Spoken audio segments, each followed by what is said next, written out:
ৰাইজৰ দলৰ তৰফৰ পৰা মই দিৱস ফুকন ৰাজ্যিক আহ্বায়ক মোৰ সতীৰ্থ অভিজিত তালুকদাৰ আৰু সতীৰ্থ গুৰুপ্ৰসাদ শৰ্মা আমি এটা বিশেষ উদ্দেশ্যলৈ যোৱা কেইদিনমানৰ পৰা আমি বিটিআৰ নিৰ্বাচন হৈ যোৱাৰ পিছত আমি বিটিআৰৰ ৰাইজৰ আশা আকাংক্ষা সুখ দুখ সেইবোৰ বুজি ল'বলৈ আহিলোঁ আৰু আমি দুৰ্ভাগ্যজনকভাৱে আমি এটা ঘটনাৰ সাক্ষী হ'লোঁ দুৰ্ঘটনা সেইটো হৈছে যে বিজেপিয়ে কি ধৰণে বড়ো জাতীয়তাবাদ ধ্বংস কৰিবলৈ অগ্ৰসৰ হৈছে এই যি ইলেকশ্যন হৈ গ'ল যি নিৰ্বাচন হৈ গ'ল সেই নিৰ্বাচনত বিজেপিয়ে ধন বল প্ৰশাসন যন্ত্ৰৰ নিৰ্লজ্জ প্ৰয়োগ কৰি পেলাই এই গোটেই নিৰ্বাচনটো তেওঁলোকে এটা প্ৰহসনত পৰিণত কৰিলে আৰু দুৰ্ভাগ্যজনকভাৱে বিপিএফ ক্ষমতাচ্যুত হ'বলগীয়া হ'ল যদিও তেওঁলোক এককভাৱে সংখ্যাগৰিষ্ঠ দল আছিলে গতিকে আমি দেখিছোঁ অসমত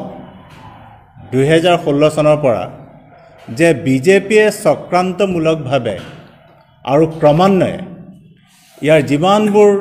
খিলঞ্জীয়া জাতিসত্তা আছে এটা এটা জাতিসত্তাক তেওঁলোকে নিশেষ কৰিবলৈ অগ্ৰসৰ হৈছে প্ৰথমে তেওঁলোকে কাৰ্বি আংলঙত নিশেষ কৰিলে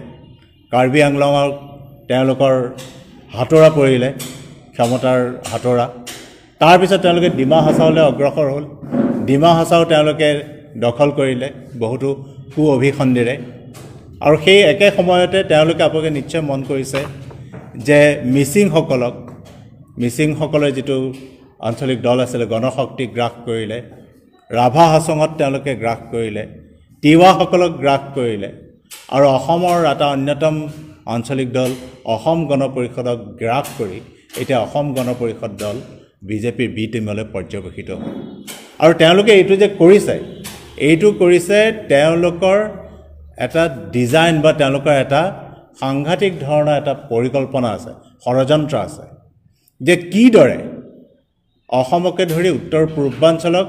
লাহে লাহে ৰাষ্ট্ৰীয়তাবাদৰ নামত তেওঁলোকে ক্ষুদ্ৰ জাতিসত্তাসমূহ গ্ৰাস কৰিব আৰু এইটোৰ শেহতীয়া প্ৰতিফলন দেখিবলৈ পালোঁ আমি যিটো বিটিআৰ সদ্য সমাপ্ত নিৰ্বাচনত তেওঁলোকে বড়ো জাতীয়তাবাদক আজি ধ্বংসৰ মুখলৈ ঠেলি দিছে আজি আমি দেখিলোঁ যে কি ধৰণে বিভিন্ন অঞ্চলত প্ৰশাসনে নিৰ্লজ্জভাৱে বিজেপি আৰু বিজেপিৰ সহযোগী দলসমূহক সহায় কৰিছে কিয় নাকচ কৰা হৈছে অভিযোগ পোৱা মতে তেখেত হেনো বিপিএফৰ সমৰ্থক আছিলে যে এইটো হৈছে আৰম্ভণি যিদৰে অসমত মানে গুৱাহাটী বিমানবন্দৰৰ যিটো পাৰ্কিং আছিলে সেই পাৰ্কিংটো বাৰাণসীৰ এজন ঠিকাদাৰৰ হাতলৈ গ'ল তাৰপিছত এয়াৰপৰ্টটো আদানীৰ হাতলৈ গ'ল কামাখ্যা মন্দিৰ আম্বানীৰ হাতলৈ গ'ল জু যাবলৈ ওলাইছে এটা এটাকৈ সম্পদ তেওঁলোকে গতাই দিবলৈ ওলাইছে অসমৰ সম্পদ ঠিক তেনেকৈ বড়োলেণ্ডৰো বিটিআৰৰো যিমানখিনি সম্পদ আছে সেই সম্পদখিনি লাহে লাহে তেওঁলোকে আম্বানী আদানী এই সৰ্বভাৰতীয় বণিক গোষ্ঠীৰ হাতত গতাই দিবলৈ আৰম্ভ কৰিছে অকল সেয়ে নহয় অৰ্থনৈতিকভাৱেই তেওঁলোকে পংগু কৰিব খোজা নাই সাংস্কৃতিকভাৱেও পংগু কৰিব খুজিছে আজি অসমত আমি কেতিয়াও নেদেখা নুশুনা আমাৰ সংস্কৃতিৰ লগত কোনো ধৰণে জাহ নোযোৱা বিভিন্ন কাৰ্যসূচী তেওঁলোকে ৰূপায়ণ কৰিবলৈ লৈছে বিভিন্ন ধৰণৰ সাংস্কৃতিক উপাদান তেওঁলোকে আনিবলৈ লৈছে যেনে ধৰক আমি কেতিয়াও শুনা নাছিলোঁ নমামি ব্ৰহ্মপুত্ৰৰ কথা কেতিয়াও আমি শুনা নাছিলোঁ মহাৰুদ্ৰম যজ্ঞৰ কথা কেতিয়াও আমি শুনা নাছিলোঁ বলে বোমৰ দৰে এটা ধৰ্মীয় কাৰ্যসূচী যি ধৰ্মীয় কাৰ্যসূচীয়ে এতিয়া প্ৰায় জাতীয় কাৰ্যসূচীৰ নিচিনাই ৰূপ লৈছেগৈ ঠিক তেনেকৈ আপোনালোকে মন কৰি থাকিব মই আমাৰ বড়ো জাতিৰ যিসকল অতন্দ্ৰ প্ৰহৰী আছে বা সাধাৰণ ৰাইজ আছে তেওঁলোকলৈ মই আবেদন কৰিব খুজিছোঁ যে তেওঁলোকেও মন কৰি থাকিব যে লাহে লাহে বড়ো জাতিৰ যিটো স্বকীয় স্বাভিমান সেই সংস্কৃতি তেওঁলোকে লাহে লাহে অধিকাৰ কৰি আনিব লাহে লাহে পংগু কৰি আনিব আমি বড়ো জাতিক কিদৰে জানিছিলোঁ আমি বড়ো জাতিক জানিছিলোঁ এটা যুঁজাৰু জাতি হিচাপে বড়ো জাতিৰ নিজৰ স্বাভিমান আছে বড়ো জাতিৰ নিজৰ ইতিহাস আছে সংস্কৃতি আছে কিন্তু লাহে লাহে ইয়াতো সেই বিজতেৰা সংস্কৃতি পোহাৰ তেওঁলোকে আৰম্ভ কৰিব আৰু লাহে লাহে দুৰ্ভাগ্যজনকভাৱে আকৌ বড়োৰ মাজত সংঘাত আৰম্ভ হৈ যাব এইটো তাৰ কিছু কিছু নিদৰ্শন আমি দেখিবলৈ পাইছোঁ আৰু সেই কাৰণে আমি আহিছোঁ ইয়াত আমাৰ সহমৰ্মিতা প্ৰকাশ কৰিবলৈ ৰাইজৰ দলৰ তৰফৰ পৰা যে এই সংকটৰ সময়ত আমি বড়োসকলৰ লগত আছোঁ আৰু আমি বড়োসকলৰ সৈতে কান্ধত কান্ধ মিলাই আমি বিজেপিৰ যি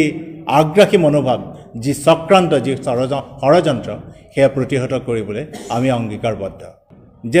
আৰক্ষী প্ৰশাসনে কি ধৰণে টকা বিলাইছে আমি অভিযোগ পাইছোঁ যে এম্বুলেন্সত টকা অনা হৈছে টকা আনি পেলাই সেয়া বিলোৱা হৈছে ৰিগিং কৰা হৈছে ভোটাৰসকলক সোমাবলৈ দিয়া নাই এই গোটেইবোৰ কৰিছে তেওঁলোকে যাতে হাগ্ৰামা মহিলাৰ নেতৃত্বাধীন আৰু যিটো বড়ো জাতীয়তাবাদৰ জনক বডফা উপেন্দ্ৰনাথ ব্ৰহ্মই যিটো বড়ো জাতিৰ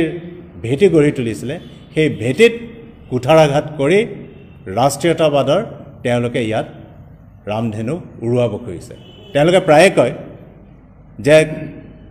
ৰেইনবো কোৱালিশ্যন তেওঁলোকৰ কোৱালিশ্যনটো ৰেইনবো বুলি কয় যে তেওঁলোকে সাতৰঙী ৰামধেনুৰ দৰে বিভিন্ন আঞ্চলিক দলক একত্ৰিত কৰি তেওঁলোকে এটা ৰেইনবো সদৃশ বা ৰামধেনু সদৃশ তেওঁলোকে এটা আঞ্চলিক দল আঞ্চলিক মৰ্চা বা এটা ঐক্য মৰ্চা গঠন কৰে কিন্তু যেনেকৈ ৰামধেনুৱে লাহে লাহে তাৰ ৰং হেৰুৱাই পেলায় ঠিক সেইদৰে ইয়াৰ যিমানবোৰ আঞ্চলিকতাবাদী শক্তি আছে যিমানবোৰ জাতীয়তাবাদী শক্তি আছে সকলোৱে নিজৰ নিজৰ ৰূপ ৰং সলাই বাধ্যত পৰি সলাই তেওঁলোকে ৰাষ্ট্ৰীয়তাবাদৰ গেৰুৱা ৰং গেৰুৱা বসন ধাৰণ কৰে আজি আমি অসমত যিটো দেখিলোঁ এটা ঠিক সেই একেটাই বড়োলেণ্ডতো হ'বলৈ গৈ আছে আৰু সেইকাৰণে আমি বড়ো ভাইসকলক বড়ো জাতিক আমি আগতীয়াকৈ আহি পেলাই আমি তেওঁলোকক সকীয়াই দিব খুজিছোঁ যে বিজেপিৰ এই ফাণ্ডত আপোনালোকে নপৰিব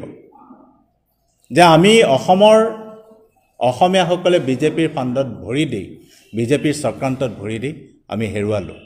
আমি নিজস্ব অস্তিত্ব হেৰুৱালোঁ আজি আপোনালোকে জানে যে অসম চৰকাৰক নিয়ন্ত্ৰণ কৰে দিল্লী আৰু নাগপুৰৰ RSSৰ এজেণ্টে অসম চৰকাৰ নিয়ন্ত্ৰিত হয় দিল্লী আৰু নাগপুৰৰ নিয়ন্ত্ৰণত ঠিক সেইদৰে এতিয়া কোকৰাঝাৰ বড়োলেণ্ডৰ যিটো হৃদপিণ্ড কোকৰাঝাৰ নিয়ন্ত্ৰিত হ'বলৈ গৈ আছে দিল্লী আৰু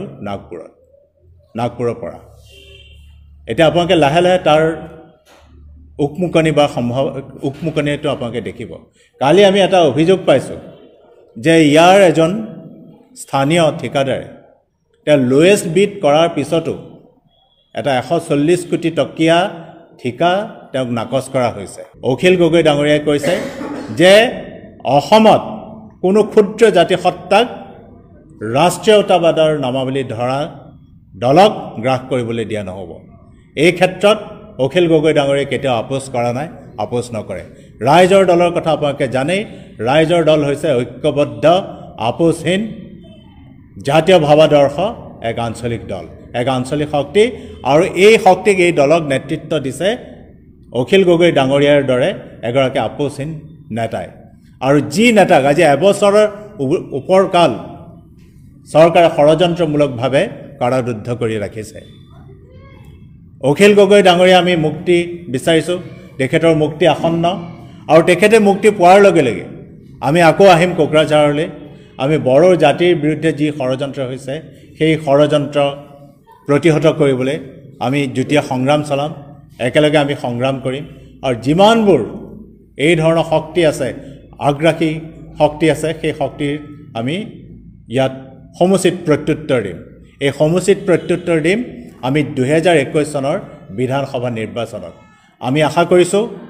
যে বড়োভূমিৰ যি কেইটা আঞ্চলিক ভাৱাপন্ন প্ৰকৃত আঞ্চলিক দল আছে সেই দলসমূহৰ সৈতে আমি ঐক্যবদ্ধভাৱে সংগ্ৰাম কৰিম আৰু আমি বড়ো জাতিক এটা কথা জনাই দিব বিচাৰিছোঁ যে এই সংগ্ৰামত তেখেতসকল অকলশৰীয়া নহয় আমিও আছোঁ তেখেতসকলৰ লগত তেখেতসকলৰ কান্ধত কান্ধ মিলাই এই সংগ্ৰাম অকল আমি কোকৰাঝাৰ ওদালগুৰিতে আবদ্ধ নাৰাখোঁ অকল আমি চাৰফাংগুৰি বা মাজবাটতে আবদ্ধ নাৰাখোঁ আমি সমগ্ৰ অসমলৈ বিয়পাই দিম আৰু বড়ো জাতিক যি ধৰণে প্ৰতাৰণা বা বিশ্বাসঘাতকতা কৰিবলৈ আৰম্ভ কৰিছে সেই সম্পৰ্কে আমি সমগ্ৰ অসমবাসীক সচেতন কৰি তুলিম আৰু তাৰ লগে লগে বিজেপিৰ এই সাম্প্ৰদায়িকতাবাদ এই ধৰ্মান্ধ ৰাজনৈতিক নীতিৰ বিৰুদ্ধে আমি মাৰ বান্ধি থিয় হ'ম সেইখিনিকে মই আপোনালোকৰ সৈতে জনালোঁ আপোনালোকক জ্ঞাত কৰিলোঁ আৰু আশা কৰোঁ যে আগন্তুক দিনসমূহত আমাৰ এই কাৰ্যসূচী আৰু অধিক জোৰদাৰ হ'ব আৰু আমি ঐক্যবদ্ধভাৱে কাম কৰিম আপোনালোকে জানে যে আঞ্চলিকতাবাদৰ যি পীঠস্থান তামিলনাডুত 100ৰো বেছি আঞ্চলিক দল আছে হাৰিয়ানাত আছে অন্ধ্ৰপ্ৰদেশত আছে কিন্তু তাৰ আঞ্চলিকতাবাদী শক্তিয়ে ৰাষ্ট্ৰীয়তাবাদী শক্তিক তেওঁলোকে নিয়ন্ত্ৰণ কৰে হয় আপুনি ঠিকেই কৈছে যে ইমান বিভিন্ন আঞ্চলিক দল হৈছে গতিকে মানুহৰ মাজত অলপমান বিভ্ৰান্তি হ'ব পাৰে যে মানুহে বিচাৰিব যে এই গোটেই আঞ্চলিক শক্তিসমূহ একত্ৰিত হওক হয় আমি নিজেও ব্যক্তিগতভাৱে বিচাৰোঁ আমি ৰাইজৰ দলেও বিচাৰোঁ যে সকলো আঞ্চলিক শক্তি এক হওক সম মনোভাৱাপন্ন আজি আমি বিচাৰিম যে আজি ৰাইজৰ দল BPF অসম জাতীয় পৰিষদ সকলো আহি পেলাই একখন মঞ্চত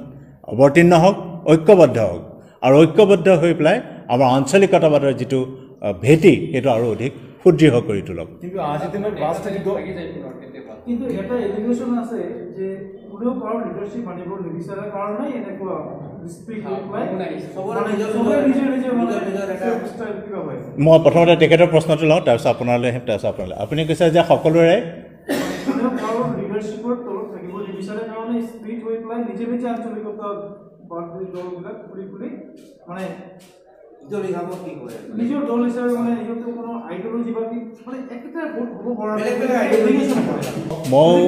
হয় হয় মই কওঁ দেই এটা কথা হয় নহয় নহয় হয় হয় এইটো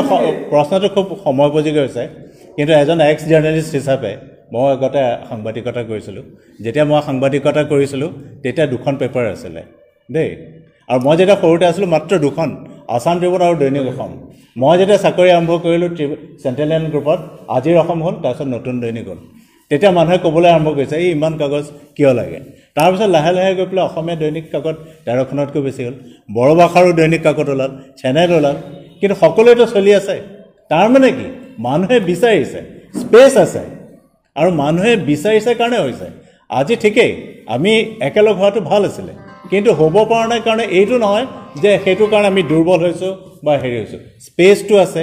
আৰু সকলোৰে নিজৰ নিজৰ এটা আদৰ্শ থাকে নিজৰ নিজৰ এটা কৰ্মসূচী থাকে এখন প্লেটফৰ্মত পোৱা নাই ধৰক AGPত এজন মানুহে বহুত দিনৰ পৰা চেষ্টা কৰিছে তেখেতে পোৱা নাই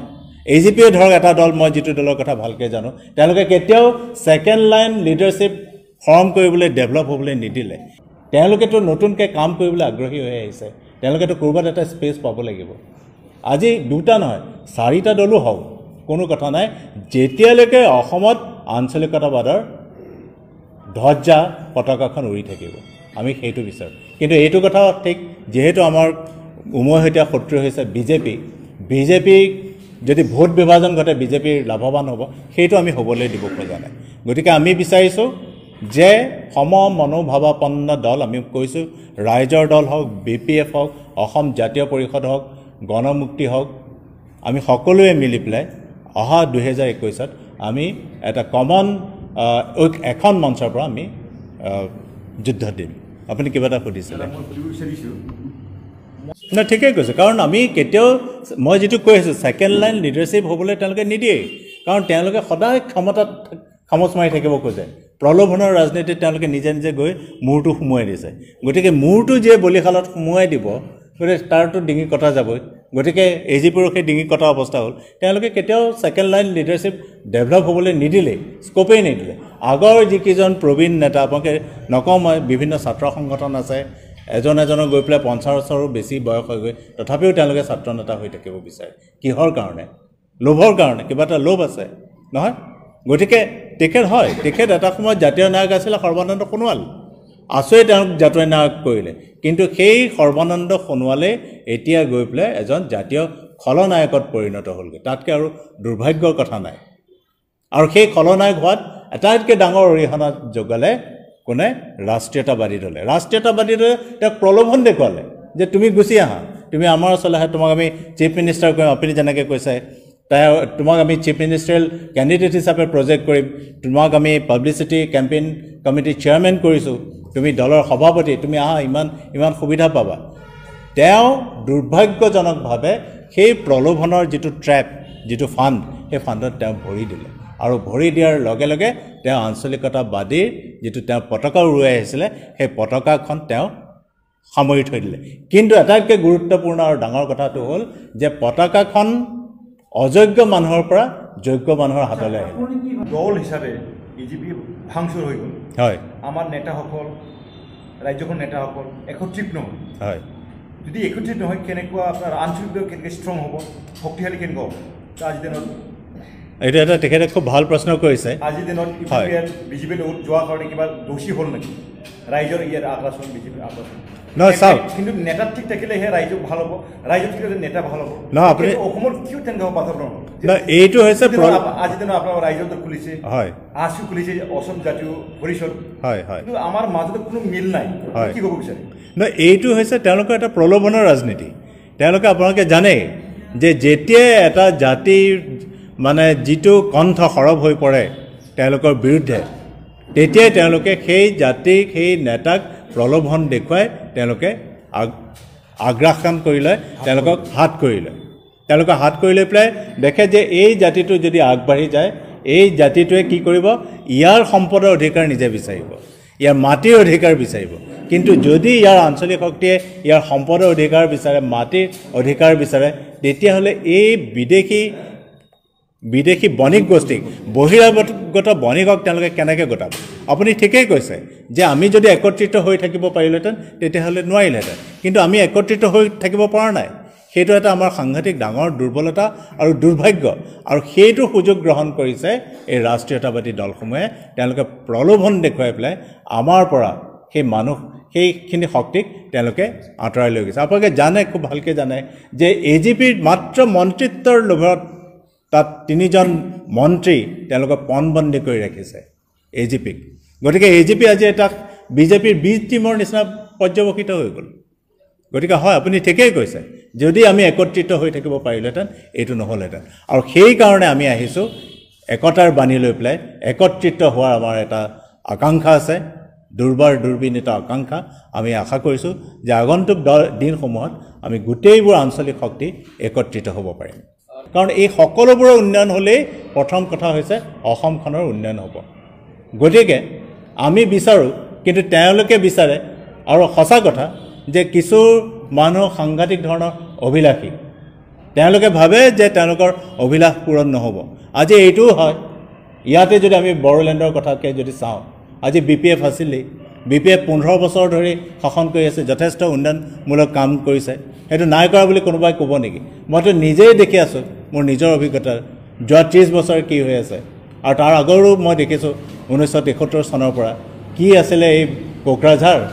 সাৰফাংগুৰি গোসাইগাঁও নিজ চকুৰে দেখিছোঁ আৰু এতিয়া কি হৈ গ'ল উন্নয়ন হোৱা নাই নেকি তেতিয়াহ'লে UPPL কিয় হ'ল সেইটো প্ৰশ্ন UPPL তো হ'ব নালাগিছিলে আপচু আকৌ কিয় আন্দোলনৰ পথ ল'লে নহয় জানো গতিকে এইটো এটা প্ৰলোভনৰ ৰাজনীতি আৰু আটাইতকৈ ডাঙৰ কথা যিটো কথা আমি কোনেও বুজা নাই যে যোৱা 70 বছৰ ধৰি ভাৰতীয় ৰাষ্ট্ৰযন্ত্ৰে এটা কামেই কৰি আহিছে যে ইয়াৰ মানুহখিনি ভাগ কৰা ইয়াৰ মানুহ মানে মই অকল ইয়াৰ মানে খিলঞ্জীয়া ভূমিপুত্ৰ বুলি কোৱা নাই ইয়াত যিসকল বাঙালী মানুহ আহিছে যিসকল বিহাৰী মানুহ আহিছে যিসকল মাৰোৱাৰী মানুহ আহিছে সকলোকে বেলেগ পৃথককৈ ৰাখিবলৈ চেষ্টা কৰিছে কাৰণ কিয় যদি এই মানুহখিনি একত্ৰিত হয় ইয়াৰ সম্পদৰ অধিকাৰ আমি সকলোৱে বিচাৰিম কিন্তু কংগ্ৰেছে হওক বিজেপিয়ে হওক সদায় এটাই নীতি যে সম্পদখিনি আমাৰ সমস্যা তোমালোকৰ সম্পদখিনি আমাক দিয়া আমাক চাহপাত লাগে আমাক ইয়াৰ ৰায়মানাৰ শালকাঠ লাগে ৰায়মানাৰ আপোনাৰ যিখিনি বনজ সম্পদখিনি লাগে যিসকল মাৰোৱাৰী মানুহে ইয়াত বিজনেছ কৰি যথেষ্ট উন্নতি কৰিছে তেওঁলোকৰখিনি টেক্স লাগে কিন্তু তেওঁলোকক ইয়াত আকৌ ৰিইনভেষ্টমেণ্ট কৰিবলৈ সুযোগ নিদিয়ে তেওঁলোকৰ ৰিইনভেষ্টমেণ্ট ইয়াত প্লাউ বেক কৰিবলৈ নিদিয়ে আকৌ ইয়াৰ পৰা লৈ যাব লাগে ফলত কি হয় কেপিটেলৰ যিটো ফ্ৰাইট হয় মানে পুঁজি ইয়াৰ পৰা বহিৰ্গমন ঘটে গতিকে প্ৰত্যেকটো কথাতেই তেওঁলোকে সদায় ইয়াৰ সম্পদখিনি বিচাৰে কিন্তু সমস্যা কৰি তোমালোকৰ ইয়াত ইমান মানুহ জাপি দিছোঁৱেই আকৌ আমি 1,90,00,000 মানুহ দিম তাৰ কাৰণে তোমালোকে নিজৰ মাজত যুঁজি মৰা আমি মোগল আক্ৰমণৰ কথা কেতিয়াবা ক'ম আমি মিয়া মিউজিয়ামৰ কথা ক'ম তোমালোকে মাৰা কাটা হিন্দুৱে মুছলমানক কাটক মুছলমানে হিন্দুক কাটক আদিবাসীক কাটক ইটোক কাটক সিটোক কাটক তোমালোকে মৰি থাকা আৰু মৰাৰ পিছত আমি কি কৰিম যিমানবোৰ ইয়াত মানে সম্পদ আছে যিমানবোৰ ডিপ ফৰেষ্ট আছে সেইবোৰ আমি লাহে লাহে মুকলি কৰি দিম এই 1,90,00,000 মানুহ আমি ক'ত ছেটেল কৰিম মই সৰুতে দেখা মনত পৰে মোৰ বেয়া লাগে এই ৰায়মানা কচুগাঁও ইয়াত যদি আপোনালোকে আছে মোৰ এইজৰ মানুহ আপোনালোকে যি মানে ডাঠ বনাঞ্চল আছিল আপোনালোকে কল্পনা কৰিব নোৱাৰে এই গোটেই বনাঞ্চল এতিয়া উন্মুক্ত জমদুৱাৰত যদি আপোনালোকে কোনোবাই পিকনিক খাবলৈ গৈছে এতিয়াৰ জমদুৱাৰ আৰু মই বেছি দিনৰ কথা নকওঁ 30 বছৰ আগৰ জমদুৱাৰৰ কথা আপোনালোকে চিন্তা কৰক কি জমদুৱাৰ আছিলে কি